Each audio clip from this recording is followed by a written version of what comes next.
CNAs. I think CNAs make the best nurses. How many of you all want to be nurses? Okay. The experience that you get as a CNA is way closer than what you'll do as a nurse. You get to learn daily habits, you get to learn your patients, the ins and outs, what they like, what they don't like. You get to know certain times when they're having a good day, when they're having a bad day. You'll see that a lot faster than a nurse will. We do head-to-toe body assessments. We pass medications, we check to make sure that they're okay physically. But our CNAs are more closer. They have a better relationship with a lot of our patients. And if you go on in healthcare, that mentality, that experience helps you as a nurse to be successful. But it also gives you a chance, as Jeremiah said, to figure out if this is a program that you want to continue in. So a lot of times CNAs figure out that healthcare is just not for them. And they all wanted to be nurses at one point.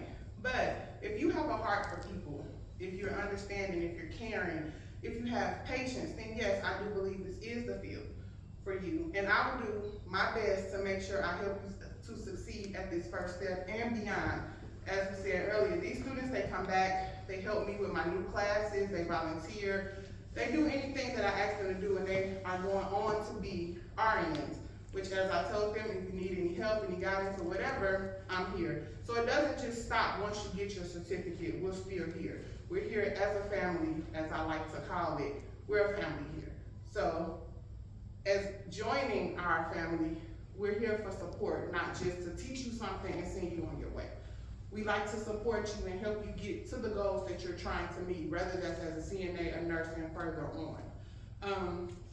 In this program, like Jeremiah said, the first part of it is online, the second part of it is in person with me. And we practice skills, we learn the whys and why nots, the do's and the don'ts to the skills that we learn. We learn about stuff like vital signs and why they're very important. What's abnormal, what's normal. You know, if your patient is seeming a way different and why they can be alarming for us. And as I say, CNAs spend way more time with patients than most nurses do. So of course you're going to be our first line of defense. If something is not right, if something doesn't seem right, you're the first person to see that. And I know I depend heavily on my CNAs that I work with, and I'm an advocate for them always. Because they spend more time with the patient. I can go into a room, I can check blood pressure, you know, I can do everything by sight in my little gadgets and machines that you all learn to use upstairs. But the psychological part of that, my CNAs see a whole lot quicker than I do. If they're in a room with a patient, if I come in and they're sleeping and they're not really awake and I do something for them and I leave out the room and 30 minutes later my CNA comes and says, hey, something's not right with my patient today. She or he is quicker to identify that because of the time that's spent with that patient than myself. I started off as a CNA and I loved it. A lot of people ask me, why do you want to clean behind? But that's not all there is to being a CNA. A lot of the patients that we deal with, they are left there and they have no one on the outside that comes in to visit, talk to them. So along with being a caregiver, we also become their family, their companions, their ears, their shoulders to cry on. And it's a field that I am very passionate about. Now, hospitals, we'll talk about hospitals. A lot of my students want to go on to go to hospitals, and I tell them all the time that it's a great opportunity because most hospitals will pay for you to go on in your career. They'll pay for you to become a nurse and you won't have any debt afterwards. But me, I feel like I better serve nursing homes because to me, it is a group of people who are often overlooked, who are often neglected. My wheelhouse is a wound nurse. That's my specialty, I do wounds. But I just feel like I'm of better service in a nursing home than a hospital. And most people say, Ashanti, you'll do better in a hospital. And hospitals I think are okay. Nursing homes are often overlooked. Is the load heavy? Yes. Can it get frustrating? Absolutely. But it is a group of people who a lot of times they don't have children who come and visit. Their spouses have gone on and they're by themselves. And a lot of times they do get neglected.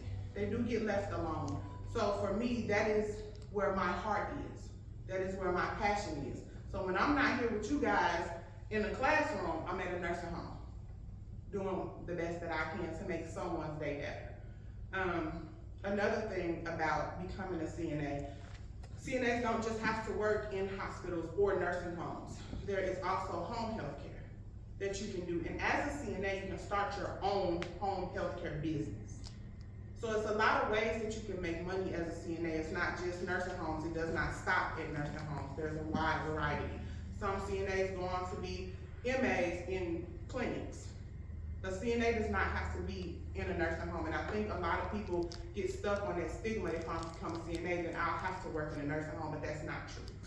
That's not the only place that you can work at. There are quite a few, and I know a CNA that owns a nursing home business, and she only hires CNAs. She hires other CNAs that go into the homes to take care of patients. So it's a lot of things that you can do. Some people say, oh, it's the bottom of the totem pole. No, it's not. No, it's not. It is a very important role. It is an extremely important role. To care for a person. These are human beings that we care for. They're not machines. They're not boxes. We're not in a factory. We care for people, for humans. And as a CNA, when I was a CNA, I just liked it. I liked sitting in a room and hearing about stories from the 30s and the 40s when some of them were younger, or rearing up their children or their careers, because they had lives before they ended up in a nursing home. And one thing that I do want to point out is frustration in older people. They've lost everything. They don't have the home that they once had. Their spouse is not there. They're told when to wake up, when to go to sleep, when to eat, when they can get dressed, who's gonna watch their face. And sometimes we get frustrated because they're frustrated, but how fair is that? We can go home at the end of the day to our loved ones and they're stuck here in this place where sometimes they are neglected, sometimes they are mistreated. So I tell CNAs on the very first day, make sure this is what you want to do. Make sure that you have a heart for people. Make sure that you're gonna be that hand that makes a difference. Because just to say I'm a CNA and just to go somewhere to make money is not enough. Not for me. And as an instructor, it's always my goal to make sure that that the right people are here to go out into these places with a name from BTG. But I want you to know that this is what you want to do. That this is where my heart is. This is something that I really want to learn. I don't say stay here. Move on. Become a nurse. Nurses are needed as well as CNAs are needed. But I do think it is a great foothold, a great starting place, because it helps you as a nurse to really understand what your patients need. So I want to say welcome. I hope to see you all soon, and thank you for your time.